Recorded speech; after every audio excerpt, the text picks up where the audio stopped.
How to deep fry a turkey without burning your house down. Yeah, get this, 4,300 people a year burn their house down deep frying a turkey. You don't want to be one of those guys.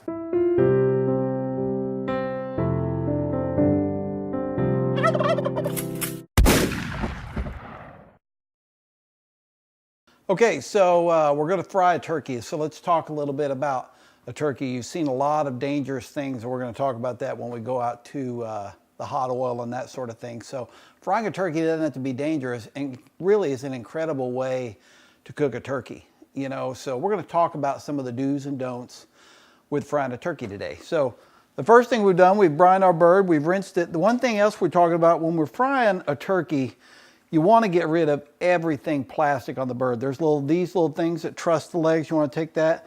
These are basically worthless, these little thermometers. They don't do. You can take those, put them in the trash. And so then a lot of your flavor, you want to dry it off really good. You don't want any excess oil, especially when you're frying. That's what causes the grease to splatter and do a little bit, some bad stuff, and cause a risk for a fire. So dry it off really good. And even when you're done, let it air dry for a few minutes at room temperature so it's not going to hurt. The other thing, we want to remove some of these pieces of fat. And you'll see this piece on the back. I mean, it's just going to fry away and be a greasy mess you're not going to eat anyway, so we can get rid of these things. And next thing we're going to do is we are going to inject some butter. A lot of different injections. People are going to write in, they're going to leave comments saying my injection's better. It might be, that's okay. We're just using this as an example. We're going to inject some melted butter into this bird. So we'll take our injection needle, penetrate it, and you want to have several spots so you don't have flavor pockets. Again, into the breast of the bird. And this is going to help flavor the inside of the meat and help to really keep it from drying out. We've already brined it really good, so we don't need to inject it with a lot of spices and stuff like salt that have a heavy salt, because it's already got a good salt content. But it's kind of hard to inject too much butter. Everything's always better with a little bit of butter.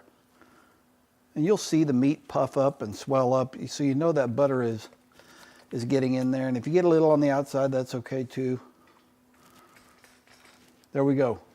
So we're ready to go. The next step is we're going to take it out and introduce it to the oil.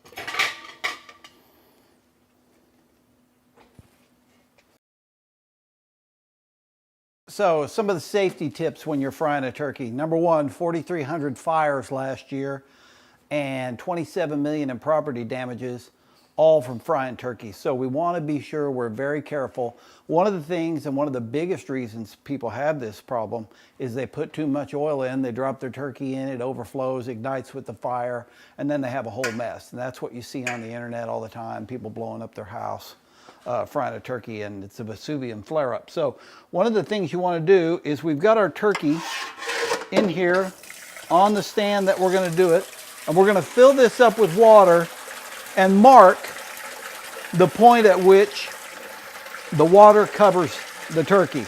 Then we're going to know how much oil to put in.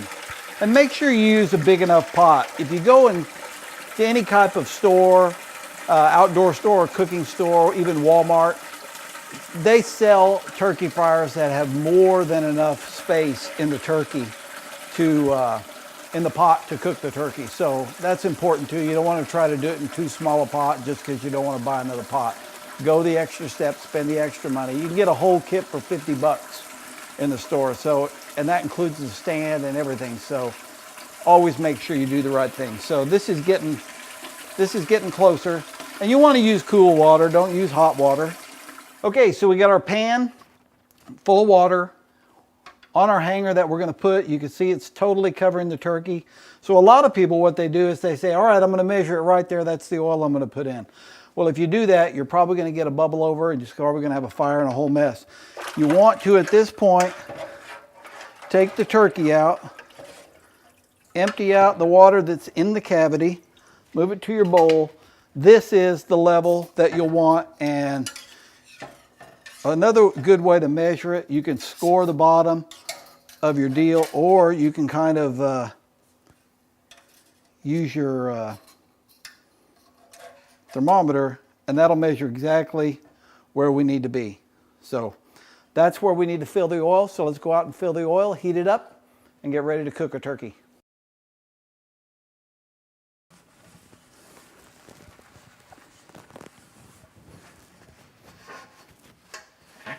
Okay, we're ready to put the oil in. Another safety tip that it causes a lot of people problems, they light their burner before they put the oil in. Again, we measured it out with the thermometer. We've also put a little score mark on here so we know exactly from where our water test was. Put this thermometer. Yeah, this is peanut oil. It's usually the best, has a very high flash point, smoke point. Usually all turkeys are cooked in peanut oil. And again, these come in 5-gallon buckets. And this bucket has taken us exactly to our mark. So we're ready to go. We will now light our fire and heat the oil. And when it gets to 325 degrees on our thermometer, we're ready to start frying our turkey. Okay, you'll notice we've got this away from our house. We've got it out in the middle of the yard, not on a wooden deck. Again, in a very safe place that if there's a problem, it's going to be more contained. Again, we're staying with the fire as the oil heats up. And so this way, we're going to be able to safely drop our turkey in here in a little bit when the oil heats up. And we'll talk about some more problems that can happen then. Okay, we're ready to light our fire. I've got the valve on our propane tank all the way open. This is our regulator. We'll want to turn it on. A lot of the new fryers have a safety switch so that when you turn your valve on, if you hold it down, light it for 10 seconds,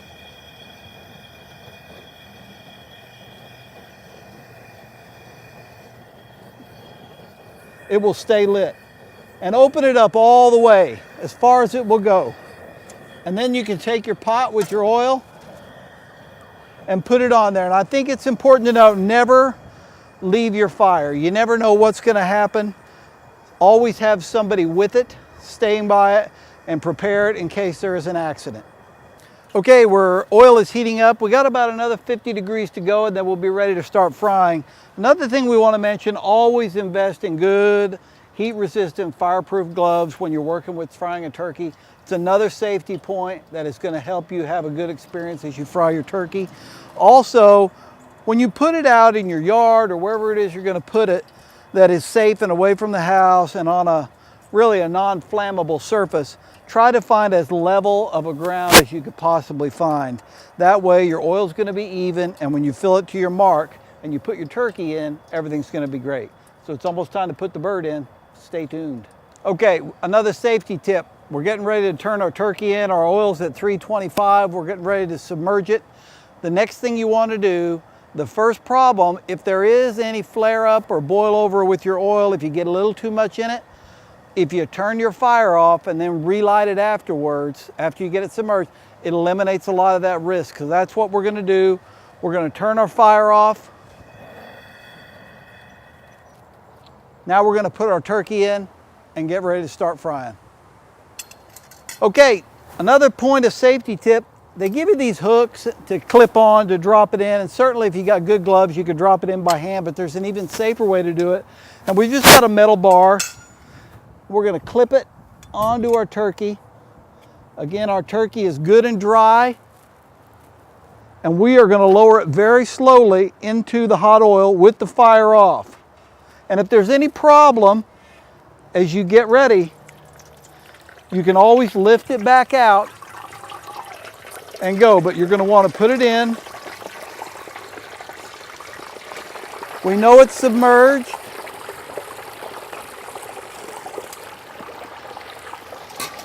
And now we can relight our fire. This particular model has a safety hinge that will allow you to keep the fire from getting out of control, and it also has a timer system on it that will allow you to time your turkey. When you're frying a turkey, figure about 3.5 minutes per pound. So this turkey, which is a 12 to 14 pound bird, is going to take about 42, 43 minutes. So we'll come back in that time and go from there. Okay, when you first put your turkey in, your oil is going to drop probably 25 degrees. Don't let that worry you. You've got your fire on maximum. And just remember, when you're cooking a turkey in a frying method, it gets really, really dark. So you're going to pull it out and you'll see it's probably darker than any turkey you've ever done in the oven, on the smoker, on the grill, wherever. So don't be alarmed by that. The meat inside that turkey is going to be perfectly cooked, and that charred skin really helps protect it through the frying process. Also, you notice we're cooking this uncovered. There's no need to put the lid on. Just make sure you're not in a rainstorm, no water's getting in it, and it's free from debris. Putting the lid on is just going to make it hotter and cause more chance for a boil over. So it's fine like this. We're going to check it here in a few minutes and the turkey will be done.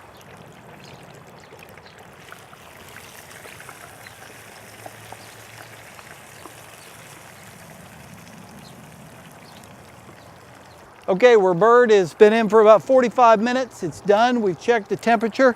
So we're going to take it out, but you don't just jerk it out and put it down.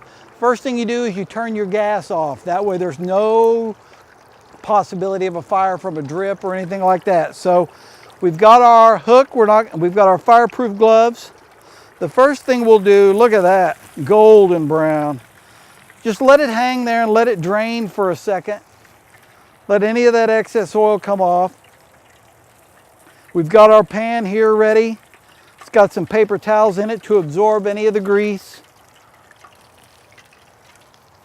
And again, it may take a few seconds or up to a minute, but it's worth draining off. It's important to note that a lot of people ask us, what do we do with this oil when we're done? Well, there's a couple things. You don't want to just dump it in your yard or take it out and dump it on somebody's leaf pile or compost pile. You want to let it cool down thoroughly. It can be reused again if you strain it, clean it, and get it, and you can store it back in its original container after it's cooled off. Or if you want to dispose of it and use it only once, then wait till it fully cools, put it back in its original container, and then check to see locally what's the best way to dispose of it in your community. Some trash people will take it. Other places have organizations that will further dispose of it from there. So it's drained, it's ready. We're going to go over.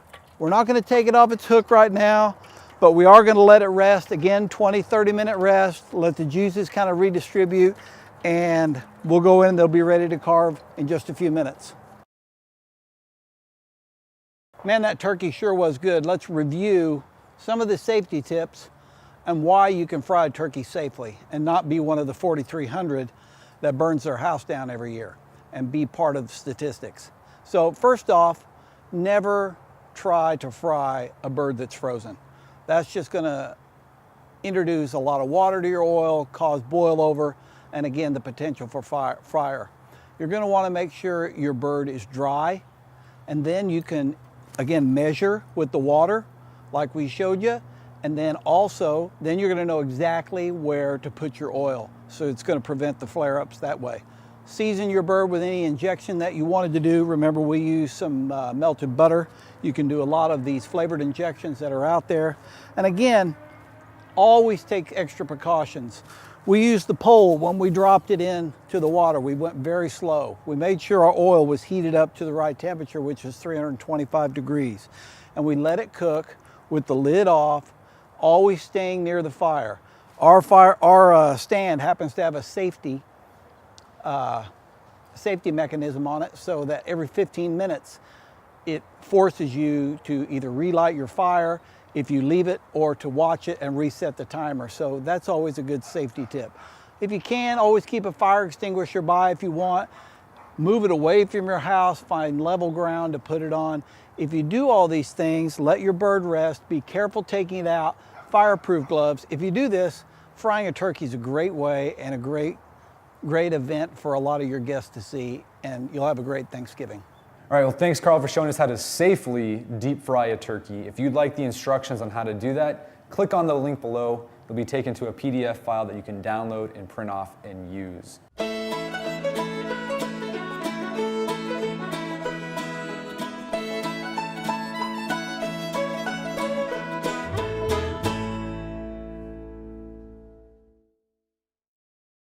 Welcome back to Turkey Week. In today's video, Carl's gonna show us how to deep fry a turkey without burning your house down. Yeah, get this, 4,300 people a year burn their house down deep frying a turkey. You don't wanna be one of those guys.